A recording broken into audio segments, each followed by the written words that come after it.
अंतर्राष्ट्रीय योग दिवस की तैयारी कर दी है और इस बार हम 10वां अंतर्राष्ट्रीय योग दिवस मना रहे हैं जिसका थीम है विमेन एम्पावरमेंट। तो चलिए आइए सीखना शुरू करते हैं। मेक श्योर इस आसन को करने से पहले आप अच्छे से डायनेमिक वार्म अप कर लें, जैसे कि high knees, but kicks, jumping jacks, alternate to touch और बहुत से ऐसे वार्म अप जो आपकी बॉडी के टेम्परेचर को इंक्रीज करें। चलिए अब शुरू करते हैं कुछ स्पेसिफिक ड्रिल्स के साथ जो आपको एल्बो स्टैंड में हेल्प करने वाले हैं। तो सबसे पहले हम शुरू करेंगे रिस्ट की स्ट्रेंथनिंग के साथ। तो आपको इस तरीके से वज्रासन में बैठना है। वज्रासन में बैठने के बाद अपने हाथों को ड्रॉप करते हुए अपने हाथों को बैक हैंडेड कर लेना इस तरीके से। अब रिस्ट पे प्रेशर डालने के लिए, इसकी स्ट्रेंथनिंग के लिए आप धीरे से हिप को एलिवेट करेंगे और बॉडी में डालेंगे रिस्ट के ऊपर और धीरे से रिलैक्स करेंगे। और इस मूवमेंट को आप कम से कम करेंगे 5 से 10 बार। नेक्स्ट आप यहीं से पोजीशन ले लेंगे टेबल पोज की और यहाँ से नेक्स्ट पोजीशन हम करने वाले हैं cat and cow. This is considered as one of the best warm up for the spine.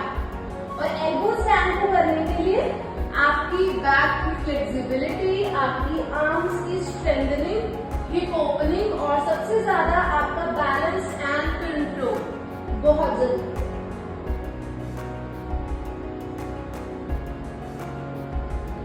इसको भी आप कम से कम 5 से 10 बार करें। अब नेक्स्ट आपने करना है एक्सटेंडेड कैट पोज, जो कि आपके मिडिल और अपर बैक को अच्छे से ओपन अप करेगा। तो टेबल पोज में आने के बाद आपने इस तरीके से अपने आर्म्स को अच्छे से स्ट्रेच करना है ताकि आपका अपर बैक, शोल्डर अच्छे से खींचे और आप प्रिपेयर हो एल्बो स्टैंड पे। इसमें भी आप 10 to 15 सेकेंड्स होल्ड करने के बाद रिलैक्स करेंगे। अब नेक्स्ट लोगों को लगता है कि एल्बो स्टैंड के लिए केवल और केवल बैक की फ्लेक्सिबिलिटी होना जरूरी है, बट ऐसा नहीं है। आपकी हिप की मोबिलिटी भी उतनी ही जरूरी है। तो यहाँ से हम आ जाएंगे डॉल्फिन पोज में। एल्बोज को ड्रॉप करते हुए और धीरे धीरे 1 by 1 हम अपने लेग्स की एक्सटेंशन करेंगे, right leg and left leg. कम से कम दोनों लेग से आपने 10 टाइम्स इसको रिपीट करना। देन आपको हलासन में आने के बाद यहाँ से थोड़ा थोड़ा चक्रासन का अभ्यास शुरू करना है। इससे आपके शोल्डर्स भी अच्छे से ओपन अप होंगे और बैक भी अच्छे से खुल जाएगा।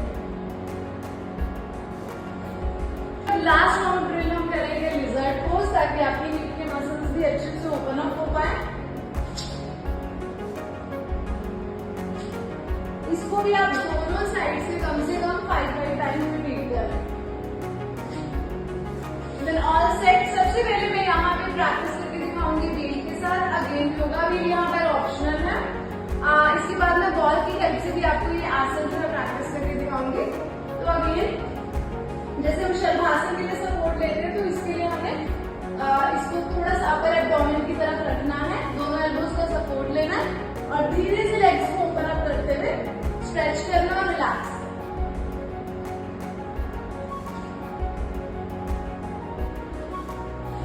जब आप इस तरीके से एल्बो स्टैंड का अभ्यास करेंगे तो आपको पता लगेगा कि लिफ्टिंग के समय कितना हमारा कोर का जो एंगेजमेंट है लगता है। आप उस हिसाब से खुद को प्रिपेयर करेंगे। चलिए अब सीखते हैं इसको बॉल के साथ। After preparing your self with the complete warm up, हम आ जाएंगे बॉल के साथ ताकि आप इस आसन को अच्छे से सीख पाए। तो बॉल से आपने 1 to 2 फीट का डिस्टेंस लेते हुए टेबल पोज से अपने फोर आर्म्स को ड्रॉप करना है। टेक्निक सेम रहती है जैसे हम हेड पोज की लिफ्टिंग करते हैं, बस ध्यान रखना है कि यहाँ पर आप अपने हेड को ड्रॉप नहीं कर रहे हैं। अपने गर्दन को सामने की तरफ रखना है, माउंटेन पोजीशन बनाना है। हल्का सा आप कोशिश करेंगे पैरों को पीछे रखने की बजाय थोड़ा पास में लेकर आएंगे, जिससे कि आपका थ्रो इजी हो। यहाँ पर अपने लेफ्ट या राइट नी को बेंड करते हुए दूसरी लेग को आपने बॉल पे थ्रो करना और फिर धीरे धीरे हेड को रेज करते हुए अपने लोअर बैक को और अच्छे से स्ट्रेच करते जाना और बैलेंस बनाना। अब कई बार मिडिल बैक बहुत ज्यादा स्टिफ होने की वजह से हम इतना अपने गर्दन को लिफ्ट नहीं कर पाते या फिर हमारा लेग्स ऑटोमेटिकली नहीं जाते। तो यहाँ पर दूसरी टेक्निक हेड पोज से भी आप इसको लिफ्ट कर सकते हैं। अपने हेड को ड्रॉप किया, हेड पोज की तरह ही बॉल के ऊपर आपने लेग्स को थ्रो किया, फिर यहाँ से अपने आर्म्स को खोलते हुए धीरे धीरे हेड को लिफ्ट किया इस तरह और आराम से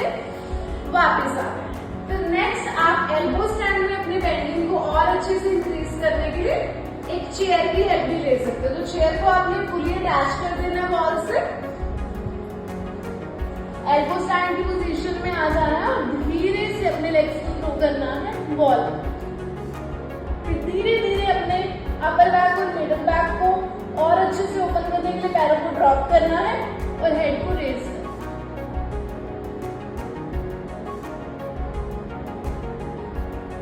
और धीरे से वापस। जब धीरे धीरे आप इन सभी प्रैक्टिसेस में कंफर्टेबल हो जाएंगे, आपको ये सारी प्रैक्टिसेस करने में ईज आ जाए, तो आप धीरे धीरे इसको मैट पे प्रैक्टिस करना शुरू करें और आप देखेंगे कि आप इसको बहुत इजीली अचीव कर पाएंगे।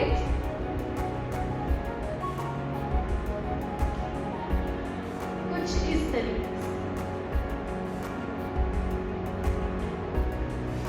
तो आई होप आपको आज की वीडियो यूजफुल लगी होगी। ध्यान रखिए, किसी भी एडवांस पोस्चर को अचीव करने के लिए सबसे ज्यादा जरूरी है आपकी कंसिस्टेंसी। अगर आप सभी एडवांस पोस्चर्स को रोज थोड़े समय के लिए प्रैक्टिस करेंगे तो धीरे धीरे इन पोस्चर्स को आप अचीव कर पाएंगे। ऐसे ही वीडियोस के लिए आप फॉलो करें एवरेस्ट योगा इंस्टीट्यूट को लगातार 21 जून तक और हमारे साथ बने रहें। Thank you so much.